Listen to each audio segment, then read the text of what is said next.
In the time of the Anthropocene, the marine environment faces a number of stressors. Some of them are obvious to us humans. Others are difficult to detect with our human senses.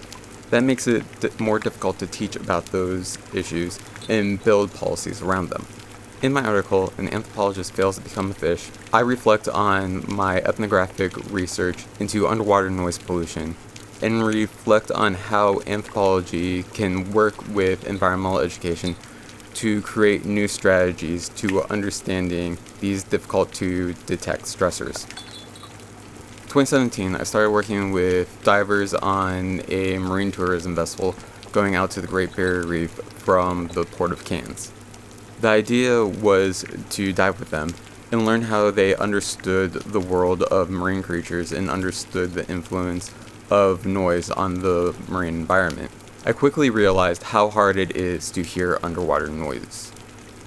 Our human ears, built to listen in air, were muffled underwater, making it hard to hear the noises around us. We simply weren't built for that environment. Sound passes straight through the human body and fails to trigger our normal hearing mechanisms. Fish, on the other hand, were built to hear underwater. They hear sound with their entire body. From their otolith ear bones to their lateral line, they feel the movement of the sound waves through the water. Their sonic world is completely different to the divers. Because of this, divers don't often consider the soundscapes of the reef and the impact that human noise has on the survivability of reef species. It was only after working with acousticians and getting access to a hydrophone, an underwater microphone, that I began to be able to listen into the reef. I began recording off the side of the dive vessel, but I also needed to process my recordings through a computer program, which would allow me to see the sound in a graph called a spectrogram. It was then that I began to realize just how multisensory sound can be. This led me to explore the issue of bridging the difference between human and non-human sensory worlds. How could I possibly learn how the fish hears its world? This is a particularly prickly issue in environmental education. As educators, we're often warned against the use of anthropomorphism when talking about non-human species. Engaging in anthropomorphism risks eroding away a species' inherent dignity.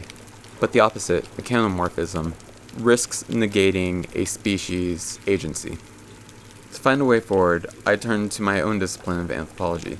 I looked at our pedagogy for possible solutions.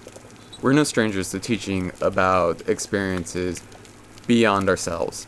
We teach about cultures different than our own, things that we have not directly experienced. We do so by understanding that the act of learning and the act of teaching occurs in a zone of contact, a place where both sides utilize analogy to understand each other.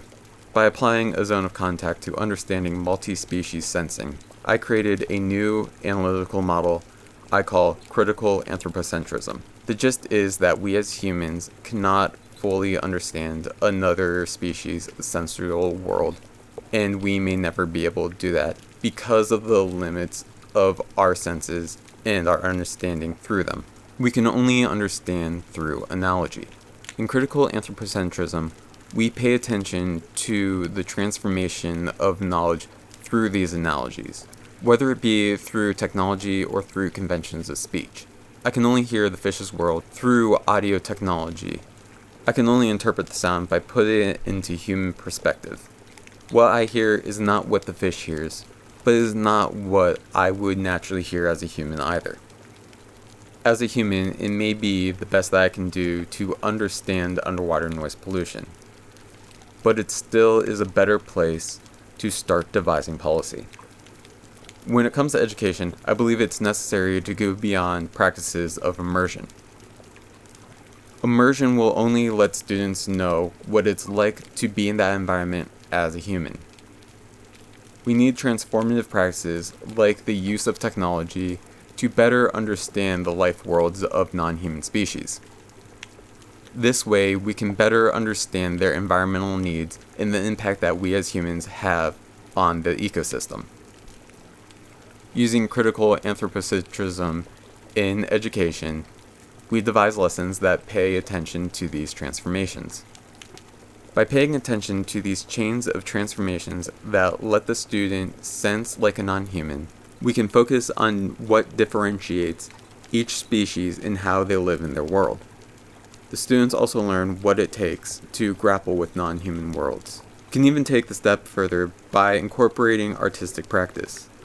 This allows the student to experiment with ways of communicating environmental knowledge, while also paying attention to how these communications work as a form of analogy. We may never fully understand how a fish hears its world, but we can get closer, still maintaining a respectful distance. I invite you to meditate on these issues as you continue to listen to the sounds of the reef.